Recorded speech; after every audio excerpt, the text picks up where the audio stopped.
Good afternoon, everybody, and thanks for joining the webinar today. So, my name's Graham from Insight 6, and today we're going to be covering customer journey mapping. So, what the plan for the session is I'll spend about probably less than 20 minutes just talking you through customer journey mapping, what it is, why businesses should think about doing it, and I'll talk to you about a really simple way that you can actually go back and run customer journey mapping in your business. And that can be, if you're a sole trader, this process will work. If you have a large team, this process will equally work for you to be able to run it. And typically when we go into a business to run customer journey mapping sessions, we might take a day, we might even take more than that. We might run it multiple days over a period of weeks and months. But actually what I wanted this webinar to be about is how you can run a really simplified version of it in a couple of hours with your team and get some value from that process. So while I'm presenting, I can't really see the chat. So what we'll do, if it's okay, is if you have any questions, do pop them into the chat box or write them down and save them until the end, and we'll run through them at the end. We'll have about 10 minutes for kind of Q&As at the end as well. So, right, let's make a start. And I'll start just by, I guess, telling a quick story, really, and story about Disney World, which I'm a big fan of everything that Disney does from a customer experience perspective. And this is a story going back when Walt Disney, in the early days of Disney World, and Walt used to walk around the site and talk to customers and talk to the teams. And he was outside Cinderella Castle here, and he was talking to a group of the gardeners. And the gardeners at Disney were complaining to Walt Disney around the fact that customers kept walking across the grass in front of Cinderella Castle, and it was making it difficult for them to keep the area looking really clean and tidy and fresh. And Walt's view around that was, well, actually, if they're walking across the grass, we should make them a path, because that's what the customers want to do. And that for me is a good example of where sometimes, and I'm sure no one on this call's done it before, but sometimes we make decisions in business that benefit us rather than decisions that benefit our customers, as the gardeners were trying to do in that instance. And I think that becomes even more prevalent at the moment when we look at the changes we've all had to make around COVID-19. We've had to make very, very quick changes to put in new processes. And sometimes we may not have made those as efficient and effective as we can from a customer perspective. And I'll give you another really quick example, which happened literally 2 days ago for us. So we live in Bicester, and we've got a fish and chip shop called Barbary Fish and Chips, which is brilliant. And we got fish and chips for the first time since lockdown began on Saturday. And they did virtually everything right. So communication was really clear on the website. There was an app where you could order your fish and chips, and it had a dedicated slot when you went and then picked them up, which was great. And that worked really, really well. However, when we turned up outside the fish and chip shop, there was a big queue outside the door. And it wasn't clear where you went if you'd already pre-ordered. So was the queue for the people that were just turning up to buy fish and chips, or was the queue for people that had ordered and pre-ordered? And one thing that COVID has shown us is, as customers, we don't want to be seen to be getting it wrong.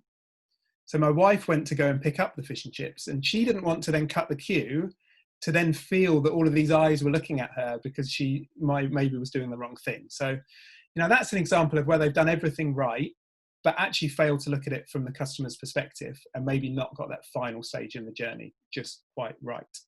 So that's what customer journey mapping helps you do.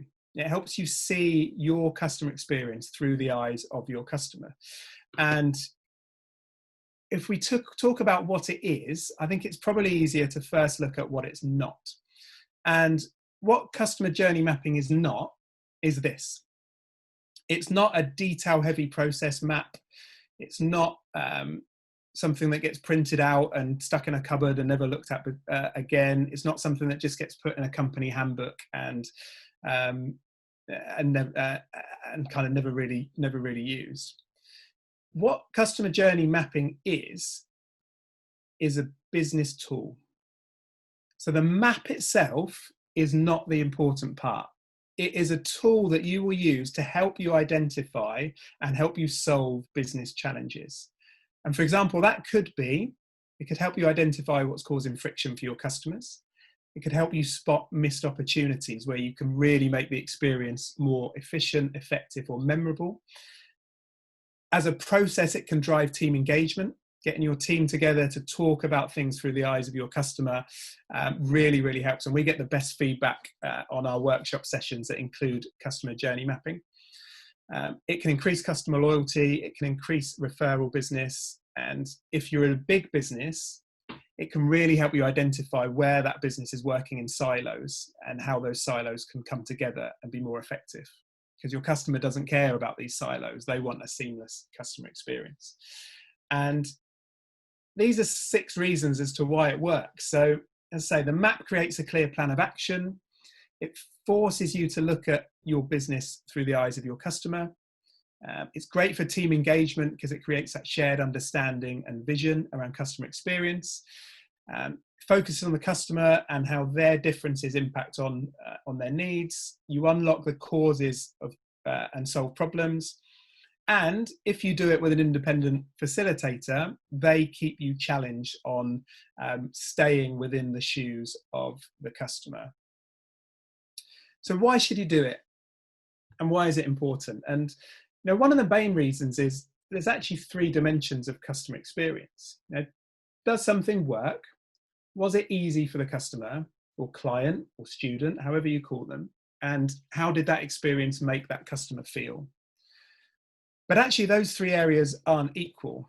And that emotion goes a lot further in creating loyalty, creating referrals, and creating raving fans into your business. So looking at how you make that customer feel is a vital part of your customer experience. And Net Promoter Score, many of you will have come across that or used it within your business. If you haven't used it within your business, you will have used it as a customer. And that is, you'll have been asked a question on a scale of 0 to 10, how likely are you to recommend this business to a friend or family? And that's Net Promoter Score. And if it's a 6 or below, that's what we call a detractor, where they would say bad things about your business. A 7 or an 8 is where you've had a passive experience. It does what it says on the tin, but doesn't make it memorable. And a 9 or a 10 is what you'd call a promoter. And they're your kind of field marketing team that run out there and shout about how great your business is. And the reason I'm running through Net Promoter Score is you'll use that in your customer journey mapping process, where you'll rank each stage of your journey or each touch point using this. So it's really good to understand that. And the 9 or a 10 is about emotion. It's actually what emotional connection have we made with our customer or our client. Okay, I'm going to show you the simplest way to do journey mapping first, and then I'll move on to the tool that I suggest you use. So this is, get a Sharpie, get a pad, write out your journey. This is a journey from Starbucks. The Starbucks customer need is they want the coffee, they get coffee, they drink the coffee. That's it. That's what happens in Starbucks. It's not, I want a coffee and I want to go and join a queue. It's, I want a coffee, get a coffee, drink a coffee. So Starbucks did this mapping process. They looked all the way through. You make the choice, you drive to the area, you park, you go in, you queue, you make a choice, you speak to the barista, you pay, and you walk out. But what Starbucks identified is all of this bit in red adds no value to the customer. 0 value at all. So if we think they want coffee, get coffee, drink coffee, none of that forms any value of part of their journey. So they invented an app. And what that app did is that removed all of that. So now you can decide you want a coffee, you can order it on an app, you can turn up, you can collect it, and you can drink it. So it takes all of the elements of that journey out of the equation and just puts in the bits that are of value to the customer. And that's a really quick and easy way of mapping a process. But what I'm going to show you is how my suggestion in how you would map a customer journey within your business if you did it yourself. And I'll show you an example on booking a holiday, because that's, well, up until recently, it's something we've probably all done every year, but maybe not so much recently. The first thing to do is to identify what are the touch points along that journey. So what are the interactions that a customer will have with your business or this business? So first could be an online search. You might have some questions that you fire into a web chat. You might have a phone call to go through the booking. You then pay your money and you get sent the documents. So they're your touch points all along that journey. And that's the first thing to do. The second thing to do is, using Net Promoter Score, is to rate each one of those touch points on Net Promoter Score. And you may well have insight that gives you this information. If not, you need to have an honest conversation around it. And it's that honest conversation that provokes the most thought and discussion as we go through the journey mapping process. So you might say, online search is that, web chat's a 7 out of 10, phone call, I don't know, we've got everyone working from home, so it's really hard to get hold of someone, so that drops down to a 4. Payment is really efficient and we get good feedback on it through TripAdvisor, and the documents, we've got some opportunities, but on the whole it's actually okay. And then once you've ranked every area, you then can prioritize where the important, where you can have the biggest impact. It might not be that the lowest number is the one where you can have the biggest impact though. So don't be fooled in just thinking we have to go in the lowest. It might be that the sending documents, which is a 7, for example, you can make some small changes into that process and make that up to a 9 or a 10. That may have a bigger impact than moving a 4 up to a 6 or a 7. And then once you've prioritized where you can have the biggest impact, my apologies, it's gone a bit quick. Then the real magic happens around where you brainstorm how you can have that impact. So you pick the area, which in this case, for example, we'll say phone calls. And then if it's just you, brainstorm it on a blank sheet of paper. If it's your team, brainstorm around how you can have a really big impact within that particular area. And that's the kind of the process, but I'll talk you through now a bit more detail and actually what you do and how you would make that work. So if we were going to come in and do a mapping session with you, the final result might look a little something like that. The version I'm going to show you is quite a lot simpler, but please remember that what you see on the screen there isn't the output of a mapping session.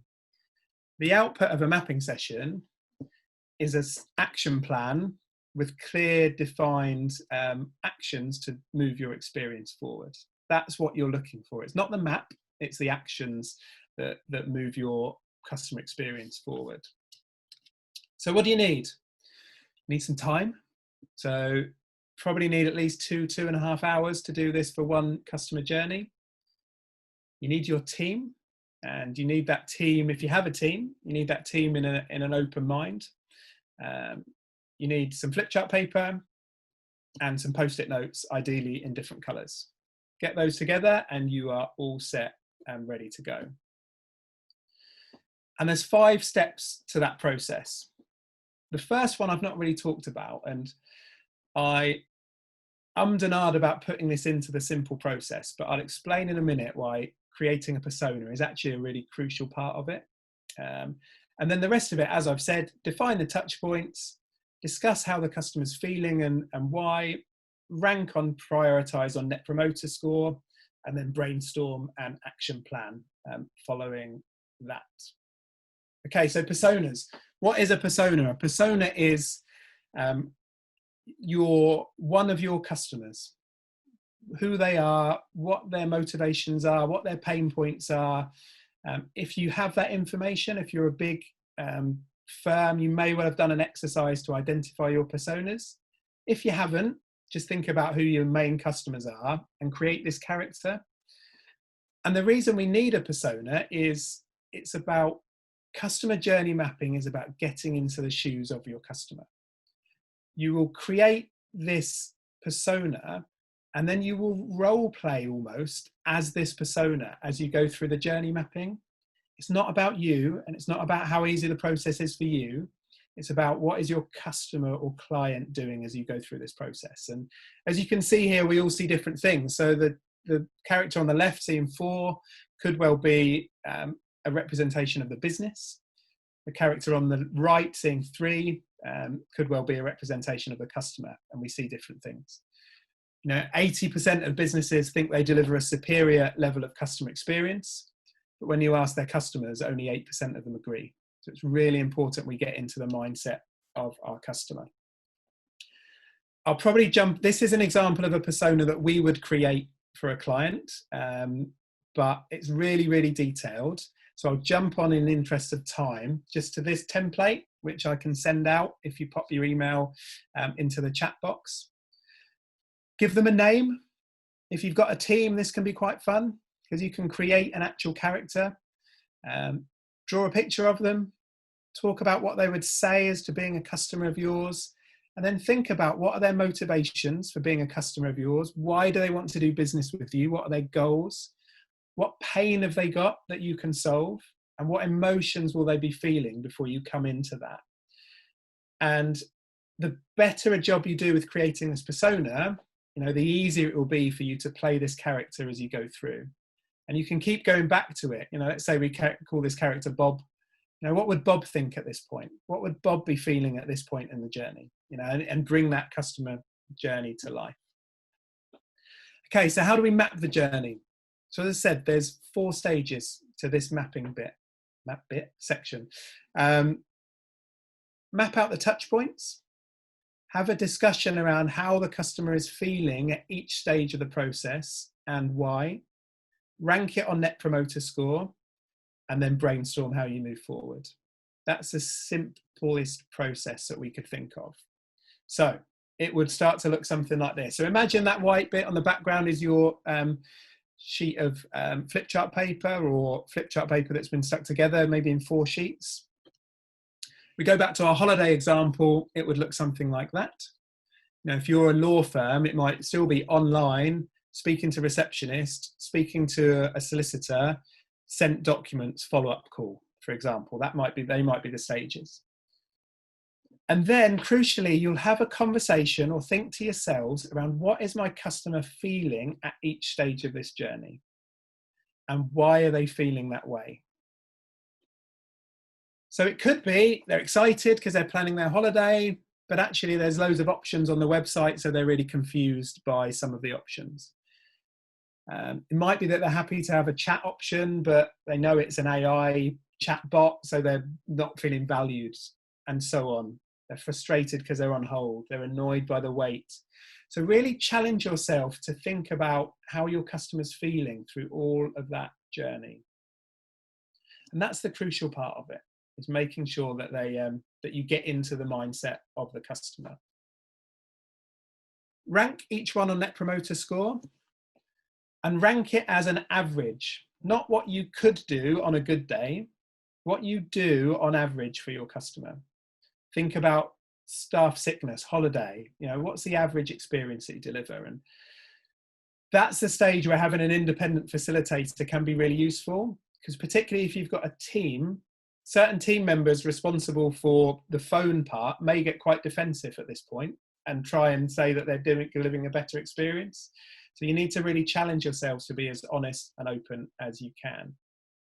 Just conscious of time. And once you've done the scoring, you can then brainstorm how we move forwards, which is delivering the output of the mapping session. So what does that look like? Brainstorm ideas or think of ideas yourself. If it's just you, do it in silence, do it in a room away from your normal environment with a blank sheet of paper and just write.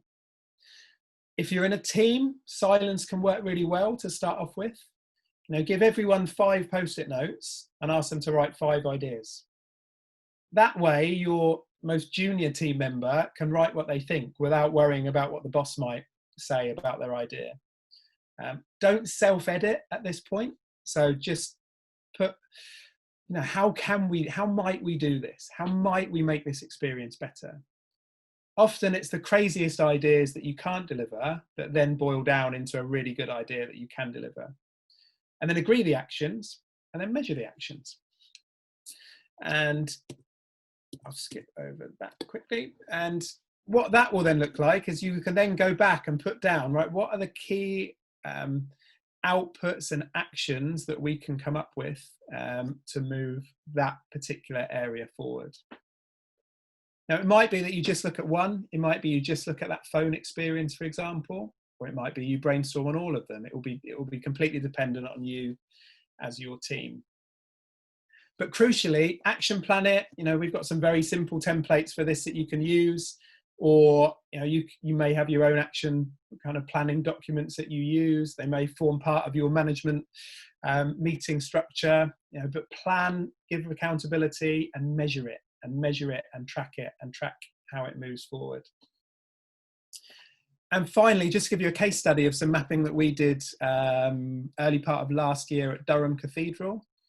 So ran the mapping session, and the output from that was some clear actions around how to drive visitors to a less popular area and how to attract more visitor donations, which they put in place at zero cost in 24 hours, and they projected that the sales increase would be 600k for year one. It's obviously a big visitor attraction, but that's the lots of these ideas that you will come up with can be implemented in your business at zero or very, very low cost. So how do you take it forward? Finally, do it regularly. It's not something that you should just do once every 3 years. The actions that you come up with, let's deliver those actions and then measure the success of those actions. You can take it further by using an independent specialist to come in and help you. That could take the form of workshops if you're a larger business, or if you're a one-man band, we do customer experience mapping as a type of coaching. You can add more elements into it. So if you bring someone in, we'll also look at what's the customer doing, what are they thinking, what is the internal impact, how do you measure it, and what's the employee experience impact. And as I said earlier, do it regularly. Map regularly is absolutely crucial, particularly through COVID-19.